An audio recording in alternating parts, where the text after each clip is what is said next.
जय हिंद साथियों। आज हम लोग संविधान का एक बहुत ही महत्वपूर्ण भाग, एक बहुत ही महत्वपूर्ण टॉपिक भारतीय संविधान की अनुसूचियों को देखेंगे और इसके अंतर्गत हम कुल 12 अनुसूचियों को देखेंगे तथा ये अनुसूचियां जो है एग्जाम की दृष्टि से बहुत ही महत्वपूर्ण हैं और आप लोग भी इनसे रिलेटेड जितने भी महत्वपूर्ण क्वेश्चन बनेंगे उसको आप लोग नोट कर लीजिएगा और इन अनुसूचियों को आप अच्छे से समझने की कोशिश करिएगा।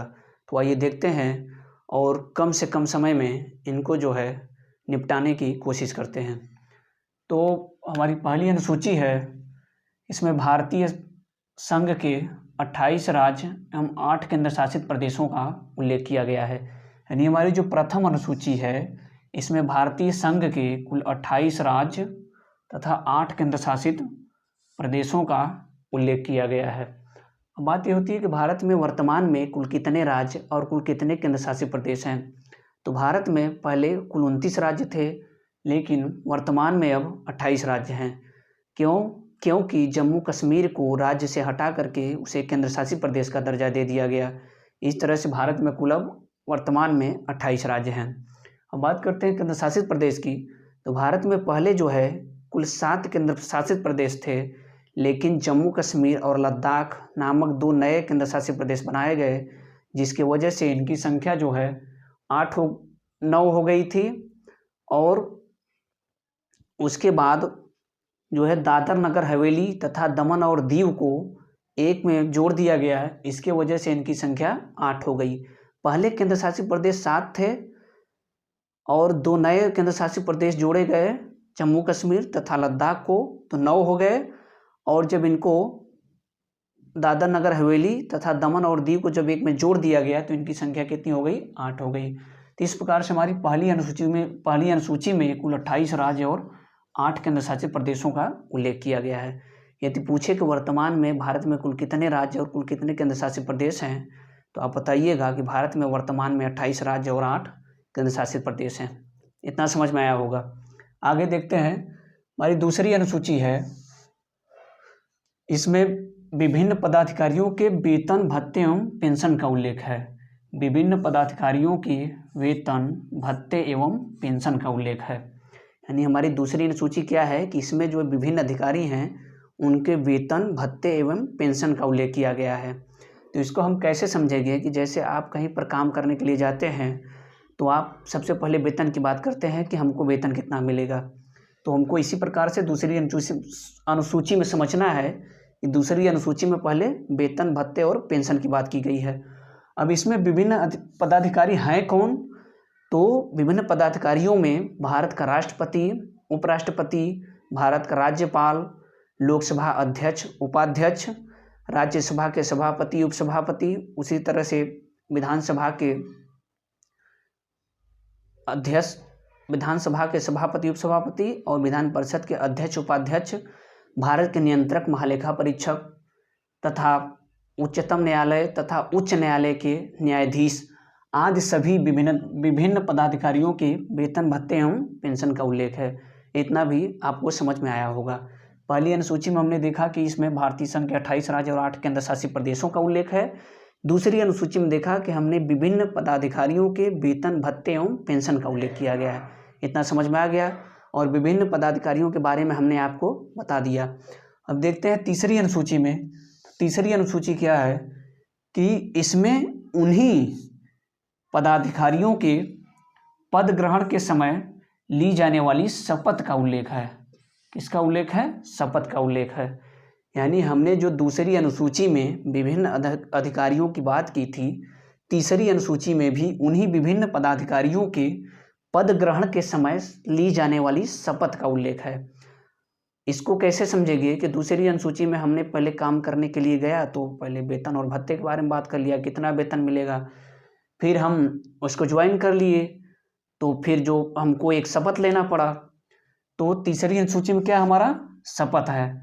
यानी उन्हीं विभिन्न पदाधिकारियों, जैसे कि हमने बताया था कि राष्ट्रपति, उपराष्ट्रपति, राज्यपाल जो है और उच्च तथा सर्वोच्च न्यायालय के न्यायाधीश, नियंत्रक, महालेखा परीक्षक, लोकसभा के अध्यक्ष, उपाध्यक्ष, उन्हीं विभिन्न पदाधिकारियों के जो है पद ग्रहण के समय ली जाने वाली शपथ का उल्लेख है। इतना समझ में आ गया होगा। अब हम लोग चौथी अनुसूची देखते हैं। तो चौथी अनुसूची में क्या है कि विभिन्न राज्यों एवं संघीय क्षेत्रों की राज्यसभा में प्रतिनिधित्व का उल्लेख है।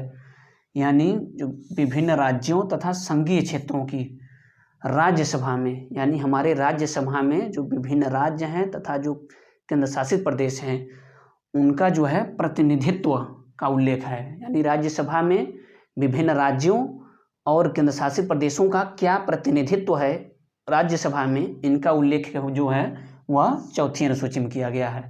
इतना समझ में आया होगा। फिर हम आगे देखते हैं पांचवी अनुसूची। पांचवी अनुसूची में क्या है कि विभिन्न अनुसूचित क्षेत्रों और अनुसूचित जनजाति क्षेत्रों के प्रशासन के बारे में उल्लेख किया गया है। यानी हमारी पांचवी अनुसूची है कि इसमें विभिन्न अनुसूचित क्षेत्रों तथा अनुसूचित जनजाति क्षेत्रों के प्रशासन और नियंत्रण के बारे में उल्लेख किया गया है। समझ में आया। फिर छठवीं अनुसूची है। छठवीं अनुसूची में जो पांचवी अनुसूची में था वही जो है, लेकिन इसमें विशेष 4 राज्यों के लिए है। तो छठवीं सूची में क्या है कि असम, मेघालय, त्रिपुरा और मिजोरम, ये 4 राज्यों के जनजाति के प्रशासन के बारे में उल्लेख किया गया है हमारे छठवीं अनुसूची में। ठीक, इतना समझ में आया कि छठवीं अनुसूची में क्या है कि असम, मेघालय, त्रिपुरा, मिजोरम, इन 4 राज्यों के जनजाति के प्रशासन और जो है नियंत्रण के बारे में उल्लेख किया गया है। अब आपसे एग्जाम में पूछ सकता है कि छठवीं अनुसूची में किन 4 राज्यों का उल्लेख किया गया है।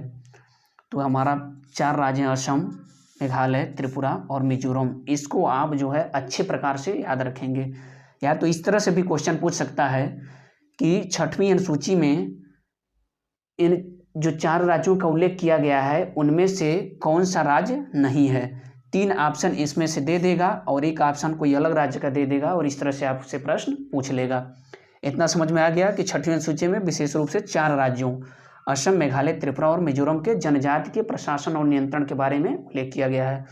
फिर हम 7वीं अनुसूची देखते हैं जो बहुत ही महत्वपूर्ण अनुसूची है, जहाँ से क्वेश्चन जो है एग्जाम में भर भर के आते हैं। तो 7वीं जो अनुसूची है इसमें केंद्र और राज्य के बीच शक्तियों के बंटवारे के बारे में दिया है। यानी कि केंद्र के बारे में कौन कौन सी शक्तियाँ होंगी और राज्य के बारे में भी कौन कौन सी शक्तियाँ होंगी, कौन कौन से प्रशासन होंगे, उसके बारे में उल्लेख किया गया है। तो 7वीं अनुसूची में, और इसमें कुल 3 अनुसूचियां हैं। यानी केंद्र और राज्य के बीच शक्तियों को बांट दिया गया है और इसके अंतर्गत कुल 3 अनुसूचियां हैं। तो प्रथम अनुसूची जो है वह संघ सूची है। संघ सूची। अब संघ सूची की बात करें तो संघ सूची पर जो है केंद्र सरकार कानून बनाती है और इसमें पहले जो है 97 विषय थे, लेकिन वर्तमान में कुल कितने विषय हैं? 100 विषय हैं। यानी हमने देखा कि संघ सूची पर केवल केंद्र सरकार कानून बनाती है और इसमें कुल 97, पहले 97 विषय थे, वर्तमान में कुल 100 विषय हैं। अब बात करें राज्य सूची की, तो राज्य सूची पर कानून बनाने का अधिकार जो है राज्य सरकार को होता है और विशेष परिस्थिति में इसमें केंद्र सरकार और राज्य दोनों कानून बना सकती है, लेकिन मूल रूप से जो है इसमें केवल राज्य सरकार ही कानून बनाती है। तो पहले इसमें कुल 66 विषय थे और वर्तमान में कुल इसमें 61 विषय हैं। यानी कुल 5 विषय को जो है इनमें कम कर दिया गया है। तो हमको यह ध्यान रखना है कि पहले इसमें 66 विषय थे, वर्तमान में कितने बचे हैं? कुल 61 विषय। उसी तरह से तीसरी जो अनुसूची है वह समवर्ती सूची है। तीसरी जो सूची है वह समवर्ती सूची है। अब बात करें समवर्ती सूची की, तो समवर्ती सूची में केंद्र और राज्य सरकार दोनों कानूनें बनाती हैं। यानी समवर्ती सूची में केंद्र सरकार तथा राज्य सरकार दोनों कानून बनाती हैं, लेकिन यदि कानून समान है तो केवल केंद्र सरकार द्वारा बनाए गए कानून को ही मान्यता मिलेगी और उसी के साथ राज्य सरकार द्वारा बनाए गए कानून समाप्त हो जाएंगे। तो बात करें इसमें कुल विषयों की, तो पहले इसमें कुल 47 विषय थे और वर्तमान में इसमें कुल 52 विषय हैं। क्योंकि जो राज्य सूची से 5 विषय घट गए थे, वही 5 विषय निकल करके समवर्ती सूची में चले गए। यानी 5 विषय राज्य सूची से निकल कर समवर्ती सूची में गए, तो इसमें कुल 47 थे, 5 जोड़ देंगे तो कितने हो जाएंगे? कुल 52 विषय हो जाएंगे। इस प्रकार हमने 7वीं अनुसूची के अंतर्गत केंद्र सरकार तथा राज्य सरकार द्वारा बांटी गई शक्तियों के बारे में देखा, जिनमें हमने 3 सूचियों को देखा, संघ सूची, राज्य सूची और समवर्ती सूची, तथा इनमें कुल कितने विषय हैं, पहले कितने थे, वर्तमान में कितने हैं, इसको भी हमने भली भांति समझ लिया। फिर हम आगे बात करेंगे 8वीं अनुसूची की। ये भी जो है अनुसूची बहुत ही महत्वपूर्ण है, क्योंकि यहाँ से भी क्वेश्चन एग्जाम में बहुत सारे पूछे जाते हैं। तो 8वीं अनुसूची जो है, इसमें संविधान में जितने भी भाषा हैं उनका उल्लेख किया गया है। तो संविधान में कुल कितने भाषा हैं, 22 भाषा हैं। तो 8वीं अनुसूची में कुल 22 भाषाओं का उल्लेख किया गया है। अब बात करते हैं कि भाषाओं के बारे में। तो मूल संविधान में जब हमारा संविधान बना था तो मूल संविधान में कुल 14 भाषाएं थी। कितनी भाषाएं थी? 14 भाषाएं थी। ये हमको भली प्रकार याद रखना है कि जब हमारा संविधान बना था उस समय कुल मूल संविधान में केवल 14 भाषा थी, लेकिन वर्तमान में कितनी भाषाएं हैं? 22 भाषाएं हैं। तो आइए देखते हैं कि कौन कौन सी भाषा की संविधान संशोधन द्वारा जोड़ी गई है। तो हमने इसमें नीचे लिखा है कि 21वां संविधान संशोधन 1967 में जो है सिंधी भाषा को जोड़ दिया गया था। यानी हमारा जो 21वां संविधान संशोधन था, इसमें जो 1967 में हुआ था, इनमें सिंधी भाषा को संविधान में जोड़ दिया गया था। इस तरह से 14 एक 15 भाषा हो गई। फिर हमारा 71वां संशोधन जो 1992 ईस्वी में हुआ था, उसके अंतर्गत कुल 3 भाषाओं को, कोंकणी, मणिपुरी और नेपाली को भारतीय संविधान में जोड़ दिया गया। कौन कौन सी भाषा? तो यहाँ नीचे लिख दिया हूँ, कोंकणी, मणिपुरी और नेपाली। 71वां संशोधन, अब संविधान संशोधन 1992 ईस्वी के द्वारा कोंकणी, मणिपुरी और नेपाली भाषा को संविधान में जोड़ दिया गया। इस तरह से 15 3 18 भाषा हो गई। फिर हमारा 92वां संविधान संशोधन जो 2003 में हुआ था, उसके अंतर्गत भारतीय संविधान में कुल 4 भाषाओं को जोड़ा गया, बोडो, डोगरी, मैथिली और संथाली। कौन कौन सी भाषा? बोडो, डोगरी, मैथिली और संथाली। इन 4 भाषाओं को हमने नीचे लिखा भी है, बोडो, डोगरी, मैथिली और संथाली। इस तरह से हमारी जो 8वीं अनुसूची हो गई।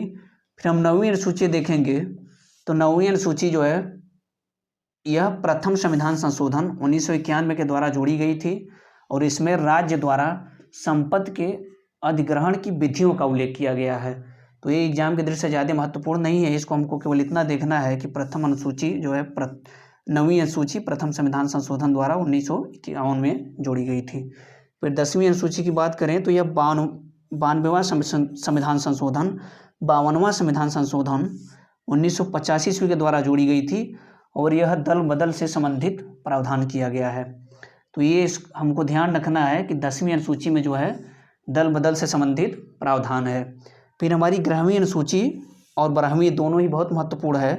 तो 11वीं अनुसूची जो है वह 73वां संविधान संशोधन 1993 के द्वारा जोड़ी गई थी और यह पंचायती राज से संबंधित है। पूछता है कि किससे संबंधित है? पंचायती राज से संबंधित है।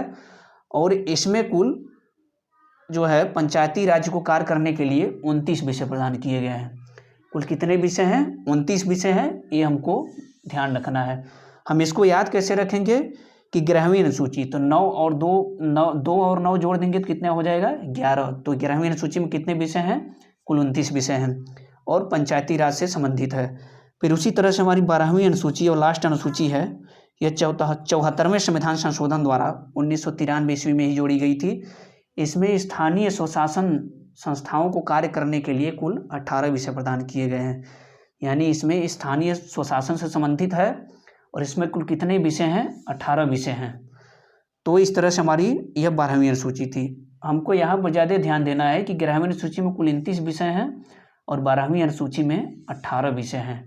तो इसको हम भूले नहीं, याद करने के लिए हमने एक ट्रिक बताया कि 11वीं अनुसूची यदि हम 9 और 2 किसको जोड़ने से 11 हो रहा है? 9 और 2 को जोड़ने से 11 हो जा रहा है। तो इस तरह से हमारी कुल 12 अनुसूचियाँ थी और जो एग्जाम की दृष्टि से बहुत ही महत्वपूर्ण थी। आपको जो भी इसमें महत्वपूर्ण लगा होगा उसको आप नोट कर लीजिएगा। तो आज के लिए बस इतना ही। धन्यवाद। जय हिंद।